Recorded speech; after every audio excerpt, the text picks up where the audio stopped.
Castaner les biens immobiliers de Castaner. On leur donne zéro crédit comme une banque à un septuagénaire qui a une leucémie cinglante. Je fais ce qui est dit, chaque week-end une reste inédite. Ne me parle pas de tes bails de télo, je préfère saccager l'Airbnb. Pas de caution, engagé pélo, pas de riche ici. Paradoxal comme Qatari qui prie. Quand je te dis qu'il fume du pneu qui vaut cher, je ne te parle pas d'une Ferrari qui drift. Je m'appelle Youn Pok, j'ai 27 ans, je viens de Strasbourg, je suis lauréat Grand Est pour le Buzz Booster et je fais du rap depuis que j'ai 15 ans. C'est le taux d'homicide, la concu c'est une blague genre Toto qui kick. Ouais. Macron présent à l'after, je menace d'envoyer une photo d'ici 4 minutes au ministre. J'ai commencé à écrire quand j'avais 15 ans, j'ai commencé à poster mes premiers morceaux quand j'en avais 22 et j'ai sorti mon premier EP en 2018, le deuxième en 2019, le troisième en 2020. Je fais du rap dit énergique, qui pulse. C'est du 1, 2, 3, 4 et puis tout le monde saute. Enfin, du moins c'est ce que je fais le plus. Après j'essaye justement de me diversifier et de faire des trucs un peu plus mélodieux, surtout pour le prochain projet. Avec quelle référence au pluriel pour te situer? Alors ça c'est assez vaste, on va dire qu'il y a tous les rappeurs d'aujourd'hui que j'écoute tous ceux qui marchent, mais on va dire que j'aime beaucoup la scène suisse, que ce soit Dime, Slimka, Makala. J'aime bien Hamza aussi, ce qu'il fait, j'aime bien tous ceux qui sont un petit peu américains dans leur façon de faire les choses. Mais après j'aime aussi écouter de l'électro, j'aime beaucoup Justice, j'aime beaucoup Daft Punk.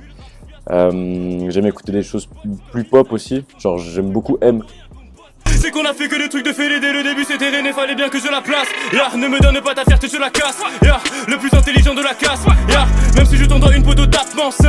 On est des hommes studios, c'est des femmes enceintes. Ils tentent de réduire les 40-20, ils ont la même force que nous divisé par 120. Oui, c'est beaucoup de formes. Je crois que j'écoute beaucoup plus les textures sonores que le contenu. Après, voilà, je peux pas trop écouter non plus quand c'est trop bête. Mais moi en tout cas ce que je fais, j'essaye quand même de me casser la tête pour trouver la bonne rime. En fait, j'ai beaucoup écouté aussi par exemple à l'époque quand il y avait l'entourage, Jazzy Bass, Alpha One, tout ça, les multisyllabiques, Al Capote, Freeze Corleone. J'aime beaucoup cette richesse qu'on a en France de pouvoir faire rimer énormément de mots et puis on n'est jamais... donc j'essaie de faire un peu de ça. J'essaie de faire du rap qui me plaît, avec du contenu qui dénonce, enfin qui dit des choses, voilà. Alors je fais pas de chansons à thème, parce que ça me bloque, j'arrive pas à faire ça. J'essaye de faire un morceau où il y a tout dedans, en fait j'essaye de trouver un équilibre entre quelque chose qui est drôle, quelque chose qui est un peu plus deep. Moi ça m'enferme en fait. C'est genre quand on me dit vas-y là non le thème ça va être les mamans, tu vois, on va faire un morceau sur les mamans, ça peut se dire au détour d'une phrase et ça suffit en fait. Après, j'aime beaucoup, je pense que le seul thème qui est inépuisable et que j'aime écouter encore, c'est genre l'amour. Parce que ouais, des chansons d'amour, ça c'est... On pourra toujours faire des chansons d'amour et les réinventer, quoi. Quand j'ai commencé à écouter du rap, c'était genre du rap, c'était Cynique, Tandem, 93 Hardcore, des trucs comme ça, donc c'était déjà un rap très testostéroné, où les seuls moments où on parle des meufs, c'est pour dire qu'on les baise et tout. Ouais. Mais donc non, mais en tout cas j'aime bien cette évolution quoi. Après j'aime pas non plus trop les morceaux où ça chiale trop. Tu frapperas pas le kid, je mets du cyanure sur la tartine. Tu trouveras rien sur ma carte SIM, je le jure. Sur la chatte à Astrid, j'ai fait des dégâts dans les consciences. J'ai pas un sentiment d'accompli, je veux faire partie de ceux que les confinancent. Je suis déjà le plus chaud sur la compile, devant moi l'addiction me fait des confidences. J'ai dû lui dire que j'avais pas compris, c'est de haine mais que des headshots à longue distance. Avec des arbalètes à bon prix. Tu disais tout à l'heure que t'as écrit à partir de 15 ans. Ouais. Et que t'as commencé à poser à 22 ans. Ouais. Il se passe quoi pendant ces 7 ans? Il y a l'adolescence. Donc t'écris mais tu gardes tes textes pour toi? Ouais, j'écris pour freestyler devant les copains. Ah ouais, ok. Tu cherches pas à poser, t'as pas l'envie de passer en studio, c'est pas un truc qui te vient tout de suite? Non, et puis même j'ai pas forcément les contacts, j'ai pas trop envie de trucs, puis je sais pas, je commence à rencontrer une meuf et ça me prend du temps, ça me prend l'esprit, ça me prend beaucoup de...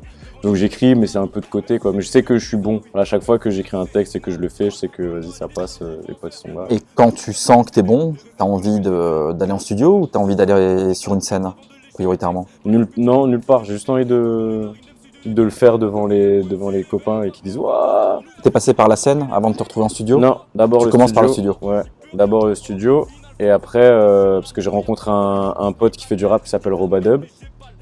à qui je fais un gros bisou. Et du coup, lui, il avait déjà enregistré des sons et en gros, on rappait. Et puis il m'a dit, il faudrait qu'on aille en studio une fois ensemble, on fait un morceau et tout. Et donc, on a fait un petit projet qui s'appelle Nottingham, qui est sorti en 2016.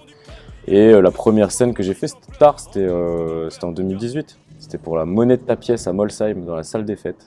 Il y avait 40 personnes, c'était bien, j'étais stressé de fou. Et puis après, on en a fait plein avec le groupe que j'ai à Strasbourg. Moi, sous Younpok, j'ai pas fait de scène encore. J'ai pas vraiment de plan fixe en tête. Je sais où je veux arriver à peu près. Je sais que j'aimerais bien arriver à un stade où je fais un album et je casse tout. Et après, je me barre pendant 3-4 ans, je reviens, je fais un album, je casse tout, je repars et voilà quoi. Je pense que ça, c'est le schéma le plus... je pense que c'est le meilleur schéma à avoir dans le rap. En tout cas, c'est celui qui me plaît le plus. Bah, je pense qu'en fait, il y a des gens qui vont me produire et puis d'un coup, ça va exploser et puis ils vont faire leur argent et puis après, on va plus les voir et puis ça leur va très bien, quoi. Ouais. Moi, j'aime beaucoup cette musique. Je sais que je la ferai toute ma vie, je pense, en tout cas. Donc, j'aimerais bien pérenniser le truc, c'est tout. Et pouvoir faire des bons albums qui marchent et puis prendre le temps d'en faire un deuxième, puis revenir, ça marche, et puis essayer de faire le truc intelligemment. Et au niveau des prods ? Au niveau des prods, alors ça c'est une bonne question, c'est très intéressant, parce qu'il faut que j'ai voulu le dire depuis tout à l'heure, mais au niveau des prods, envoyez-moi des prods. Envoyez-moi des prods sur mon Instagram, non, sur l'adresse mail, yunpokprod@outlook.fr, yunpokprods@outlook.fr. Envoyez-moi toutes les prods. Parce que pour l'instant, je fonctionne. Alors, j'ai très peu de prods de beatmakers que je connais. Il y en a, je sais pas, sur le prochain projet de 12 titres que je vais sortir, il y en a 4. Et les 8 autres, c'est des licences que je trouve sur YouTube, quoi. Envoyez-moi des prods. Non, je sais pas pourquoi je fonctionne comme ça. Je pense que c'est accessible et puis les gens sont chauds quand même. Ceux qui font des trucs sur YouTube, ils sont quand même chauds. Parce qu'en fait, ce qui est... je trouve c'est bien en vrai. Parce qu'ils mettent un truc qui est accessible à tout le monde et genre tout le monde peut faire de la musique, tout le monde peut... Et en plus, ils font des formats. Les morceaux sont déjà finis, ils sont déjà structurés. Il y a une intro, il y a un pont, il y a un refrain, il y a un couplet. Alors en fait, t'as juste à poser le truc au bon endroit et t'as un morceau, tu vois. Et jamais t'as eu l'envie, toi, de faire de la prod ? De la prod, si, j'ai essayé, je m'y suis mis. C'était horrible. Bah, c'est normal, hein, quand tu commences. Et puis avant, j'essayais de faire des trucs un peu électro, techno et tout. Quand j'étais un peu plus dans ce genre de soirée techno et tout ça, il y a un moment où j'ai voulu être DJ. Mais... Mais non, de la prod, j'en fais pas. Justement, j'aimerais collaborer avec des beatmakers beaucoup plus. Et d'ailleurs, concrètement, le prochain projet que je veux faire, donc pas celui qui va sortir là prochainement, mais celui qui viendra après, je veux que ce soit entièrement fait par des beatmakers avec qui on aura travaillé ensemble, quoi. Je saurais même pas te dire à ce moment précis de quoi ce putain de texte va parler, c'est au fond que tu penses. Viens, juste soigner mon accoutumance. Serveur, remets-moi une pinte de concurrence. J'ai soif pour le gain, je me sors les doigts. Souverain tout le temps, je m'éclate la tronche comme l'attitude que j'ai envers mon pays. Je m'en bats les couilles de mon état. Et donc pour conclure, il va se passer quoi pour toi cette année ? Cette année en 2022 ? Ouais.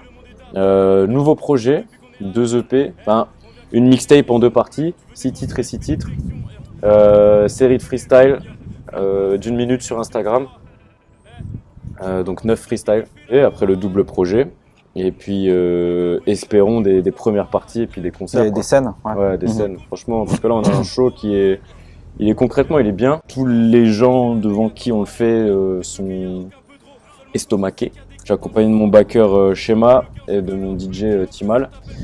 Et justement, c'est ce que je disais tout à l'heure, le Buzz Booster, ce que ça a apporté aussi, c'est vraiment un coaching scénique, quoi. Ouais. Ça, c'est quelque chose dont on n'avait pas bénéficié auparavant. Je pense qu'en fait, c'est important de se dire que quand les gens viennent te voir, bah, en fait, ils s'attendent à voir un spectacle, quoi. Des gens qui jouent quelque chose. Et ça, en vrai, j'étais vraiment celui qui fait des gauches-droites et qui rappe son texte machinalement.